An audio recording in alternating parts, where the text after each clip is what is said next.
Indonesia के पहाड़ों के बीच बादलों के ऊपर बसा एक ऐसा गांव है जिसे देखकर यकीन करना मुश्किल है कि ये सचमुच धरती पर है। कहा जाता है यहाँ सूरज बादलों के नीचे उगता है और लोग आसमान के किनारे जिंदगी जीते हैं। इस गांव का नाम है वेरेबो, ancient village above the clouds. सदियों से छिपा ये रहस्यमयी गांव अपने अनोखे घरों, परंपराओं और प्रकृति से गहरे जुड़ाव के लिए जाना जाता है। यहाँ पहुँचने के लिए कोई सड़क नहीं, कोई वाहन नहीं, बस घने जंगलों और ऊंचे पहाड़ों के बीच 6 घंटे की खतरनाक ट्रैकिंग।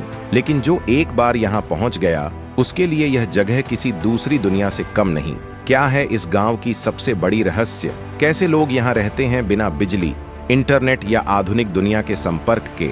और आखिर क्यों इसे कहा जाता है विलेज इन द स्काई? जानिए इस वीडियो में एक ऐसी जगह की कहानी जहां समय ठहर जाता है और बादल आपके पैरों के नीचे होते हैं। इंडोनेशिया के फ्लोरेस द्वीप के मंगराई जिले में छिपा हुआ है एक अद्भुत और रहस्यमयी स्थान, वेरेबो विलेज, जिसे दुनिया जानती है विलेज अबव द क्लाउड्स के नाम से। यह छोटा सा गांव लगभग 1200 मीटर की ऊंचाई पर स्थित है। चारों ओर से घने जंगलों, धुंध से ढके पहाड़ों और नीले आसमान से घिरा हुआ। सुबह के समय जब बादल घरों को छूते हुए गुजरते हैं तो पूरा गांव किसी सपने की तरह दिखाई देता है, मानो धरती और आसमान एक दूसरे को गले लगा रहे हों। स्थानीय लोगों का कहना है कि यह गांव करीब 1000 साल पुराना है। यहाँ रहने वाले लोग खुद को मंगराई ट्राइब कहते हैं, जो आज भी अपनी सदियों पुरानी परंपराओं और जीवन शैली को संजोए हुए हैं। आधुनिकता की लहर अभी तक यहाँ पूरी तरह नहीं पहुंची।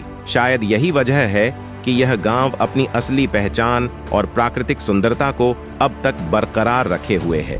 यहाँ तक पहुँचना आसान नहीं है। इस गांव तक कोई सड़क नहीं जाती। यहाँ पहुँचने के लिए यात्रियों को 6 घंटे की खतरनाक और रोमांचक ट्रैकिंग करनी पड़ती है। रास्ते में घने जंगल, झरनों की आवाज और खड़ी पहाड़ी चढ़ाइयाँ इस यात्रा को और रहस्यमयी बना देती हैं। लेकिन जो एक बार वेरेबो पहुंच जाता है उसके लिए यह जगह सचमुच बादलों के ऊपर बसा स्वर्ग बन जाती है।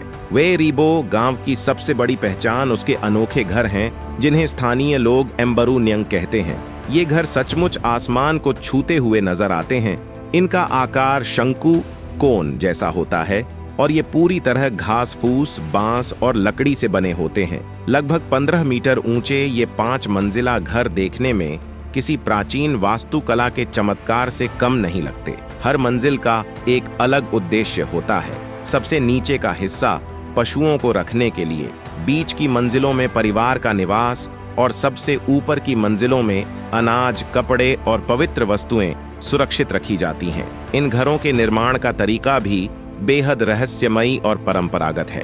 इन्हें बनाने में कोई कील या सीमेंट का इस्तेमाल नहीं किया जाता, सिर्फ प्रकृति से मिले साधनों का उपयोग किया जाता है। निर्माण से पहले एक विशेष अनुष्ठान, रिचुअल सेरेमनी किया जाता है ताकि गांव की आत्माएं और प्रकृति प्रसन्न रहें। स्थानीय मान्यता है कि अगर बिना अनुमति या विधि के कोई घर बनाया जाए तो गांव पर दुर्भाग्य आ सकता है।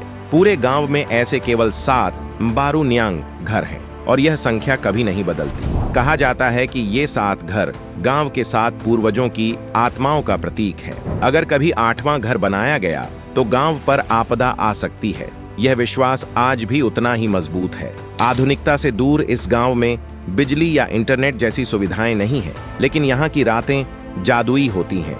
जब लोग आग के चारों ओर बैठकर पुराने गीत गाते हैं, बच्चों को लोक कथाएं सुनाते हैं और तारों से भरे आकाश के नीचे शांति का आनंद लेते हैं। यही सरलता वेरेबो को दुनिया के बाकी हिस्सों से अलग और खास बनाती है। वेरेबो के लोग सादगी और प्रकृति के गहरे सम्मान के साथ जीवन जीते हैं। वे मंगराई ट्राइब से हैं और मानते हैं कि इंसान और धरती का रिश्ता पवित्र है। उनका जीवन खेती, पशुपालन और सहयोग पर आधारित है। गांव के चारों ओर फैली हरियाली में वे कॉफी, फल और सब्जियां उगाते हैं, पूरी तरह जैविक तरीके से, बिना किसी रसायन के। यहाँ का समाज एक बड़े परिवार की तरह है, जहाँ जमीन या संपत्ति किसी एक की नहीं होती। फसल हो या फल, सब कुछ साझा किया जाता है। पुरुष पारंपरिक सरुंग पहनते हैं और महिलाएं हाथ से बुने रंगीन वस्त्र, जो उनकी संस्कृति और पहचान का प्रतीक है। बच्चों की शिक्षा का माध्यम भी अनोखा है। गांव में एक छोटी लर्निंग हट होती है जहां बच्चे अपनी भाषा, संस्कृति और प्रकृति के ज्ञान को सीखते हैं। कुछ युवा नीचे के कस्बों में पढ़ाई के लिए जाते हैं, लेकिन अधिकतर लौटकर फिर गांव की परंपराएं संभालते हैं। यहाँ के लोग बहुत सादा भोजन करते हैं। उबला चावल, सब्जियां, फल और कॉफी उनका मुख्य आहार है। शाम ढलने के साथ ही पूरा गांव विश्राम में चला जाता है। साल में एक बार पेंटी फेस्टिवल मनाया जाता है, जिसमें लोग अपने पूर्वजों और धरती माँ का आभार जताते हैं। यह उत्सव नृत्य, संगीत और प्रार्थना से भरा होता है, जो दर्शाता है कि वे रीबो के लोग अब भी अपनी आत्मा से प्रकृति के साथी हैं। वे रीबो गांव सिर्फ अपनी सुंदरता के लिए नहीं, बल्कि अपनी रहस्यमयी मान्यताओं और आध्यात्मिक परंपराओं के लिए भी प्रसिद्ध है। यहाँ के लोग मानते हैं कि उनके हर घर में पूर्वजों की आत्माएं निवास करती हैं, जो पूरे गांव की रक्षा करती हैं। किसी भी नए कार्य या निर्णय से पहले गांव के बुजुर्ग, जिन्हें एल्डर कीपर कहा जाता है, विशेष पूजा करते हैं ताकि आत्माएं प्रसन्न रहें। इन आत्माओं को क्रोधित करना सबसे बड़ा अपराध माना जाता है। वै रीबो में प्रकृति के प्रति सम्मान एक आस्था की तरह है। पेड़ काटने, शिकार करने या नदी का पानी छूने से पहले अनुमति लेना जरूरी होता है, क्योंकि उनका मानना है कि अगर प्रकृति नाराज हो जाए तो बारिश रुक सकती है और फसलें नष्ट हो सकती हैं। शायद यही वजह है कि आज भी यहाँ के जंगल और पहाड़ अछूते हैं। गांव की धुंध भी एक रहस्य है। अचानक सब कुछ सफेद धुएं में ढक जाता है। स्थानीय लोग कहते हैं ये वो पल है जब हमारे पूर्वज हमारे बीच आते हैं। रात में बुजुर्ग वाई रिबो स्पिरिट्स की कहानियां सुनाते हैं, देवताओं और बादलों के मिलन से इस गांव की उत्पत्ति की बातें। आज भी कई रहस्य अनजाने हैं, लेकिन गांव वालों का कहना है हर चीज को समझना जरूरी नहीं, कुछ को बस महसूस किया जाता है। आज का वे रिबो गांव आधुनिकता की लहर के बीच भी अपनी पहचान को सहेजे हुए है। यह गांव अब न सिर्फ इंडोनेशिया बल्कि पूरी दुनिया के लिए जीवित सांस्कृतिक धरोहर, लिविंग हेरिटेज बन चुका है। वर्ष 2012 में यूनेस्को ने इसे Asia Pacific cultural heritage conservation award से सम्मानित किया, क्योंकि इसने अपनी पारंपरिक वास्तुकला और जीवन शैली को बिना बदले संभाल कर रखा है। हर साल सैकड़ों यात्री यहाँ सिर्फ देखने नहीं बल्कि अनुभव करने आते हैं, बादलों के ऊपर बसे उस गांव की शांति को महसूस करने जहां वक्त थम सा जाता है। हालांकि गांव वालों ने एक सख्त नियम बनाया है। एक समय में केवल 30 मेहमानों को ही रुकने की अनुमति दी जाती है, ताकि पर्यावरण और परंपरा दोनों सुरक्षित रहें। अब कुछ घरों में सोलर पैनल लगाए गए हैं ताकि बच्चों को पढ़ने के लिए रात में रोशनी मिल सके।